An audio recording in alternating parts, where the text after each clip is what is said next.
Now this concept of gel electrophoresis I hope is clear to you. Let's start the next topic. Before that, just read the last lines that will help us to link this topic with the next one. Now this step is called as elution, and now the DNA fragments purified in this way are used in the construction of recombinant DNA by joining them with the help of the cloning vector. So now the next concept to understand is what exactly is the cloning vector. So far what we have done, we have used the various enzymes to remove the cell wall, to remove the protein, RNA, lipids and all, and DNA is obtained. Now once the purified form of DNA is obtained, it is a long piece of DNA. It has to be made into cuts so that the desirable gene can be obtained with the help of smallest piece. Now the cutting is done with the help of restriction endonuclease, and when you give full time to the restriction endonuclease and you perform the process of gel electrophoresis, the DNA being negatively charged because the phosphate group will start moving from cathode end to the anode, that means towards the positive charge, and the longer the piece of DNA, smaller the distance it will travel, and smallest the piece of DNA, it will travel the farthest. And then these fragments of DNA which have separated because of their sizes can only be visualized with the help of ethidium bromide dye, and followed by exposure with the UV radiation, because now the stain will cause it to appear like bright orange in color.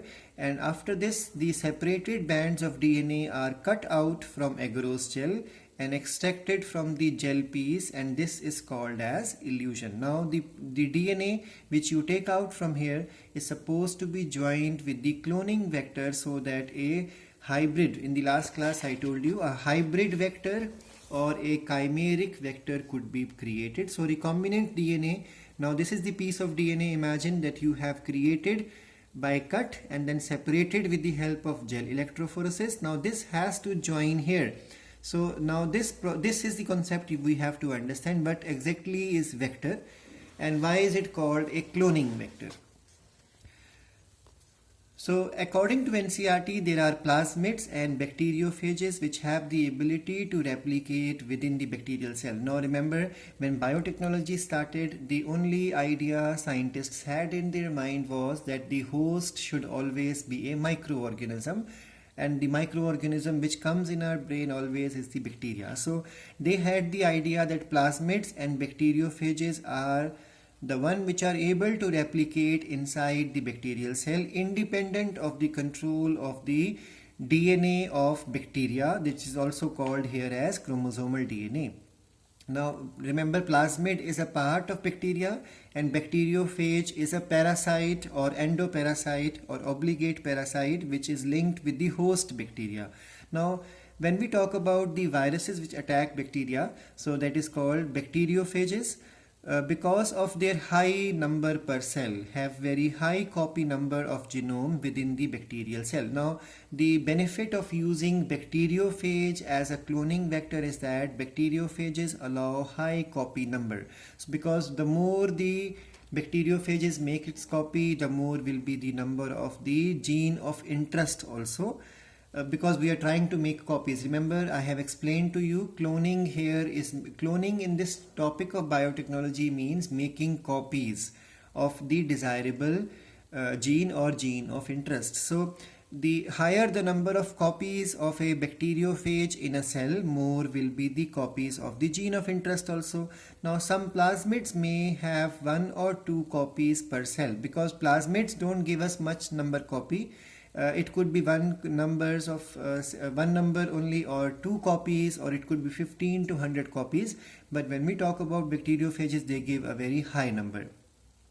If we are able to link the alien DNA with the bacteriophage or with the plasmid DNA, because these are the vectors, then we can multiply its number equal to the copy number of plasmid or equal to the copy number of the bacteriophage. So vector used at present are engineered. So what scientists do, they modify the vector in such a way that they help in easy linking of the foreign DNA. Foreign DNA means the gene of interest, and then selection of the recombinants from the non-recombinants. Now what are recombinants and non-recombinants? On the next page we'll be understanding. First let's understand what other vectors are possible to be used. So vectors are the DNA molecules that can carry the foreign DNA segment and introduce into the host and then replicate to make copies of the foreign DNA, that means gene of interest, and this copy making is called as cloning. Now there are many vectors possible. Plasmid is one of the favorite vector or the first vector scientists understood. Most commonly used is the plasmids. Remember, plasmids are able to give us 1 to 2, or NCERT says it may go up to 15 to 100 copies per bacteria cell.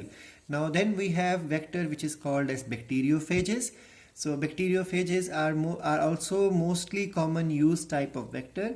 Then we have other type of viruses, like for example for plants, because if you want to make a genetically modified plant, because now bacteria is not only the host cell, sometimes yeast is used, sometimes plants are used, animals are used. So in that case viruses of other type, so not just the bacteria attacking viruses, now other viruses are also very much commonly used.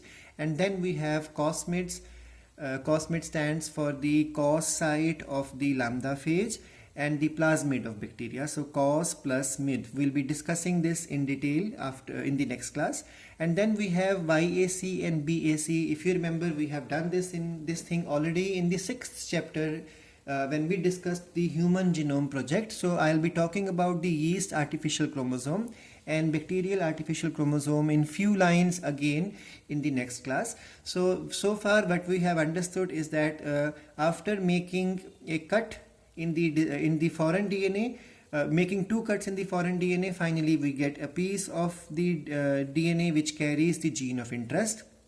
Now this has to be introduced into host so that the host starts expressing it and give you the product. But to introduce into the host you need a vector, a carrier. That's why the cloning vectors are also called as the carrier DNA and also called as the vehicle DNA, because that's why the gene of interest is sometimes called as the passenger DNA, because it has to be carried by the carrier. So we will continue with the topic of plasmid in the next class.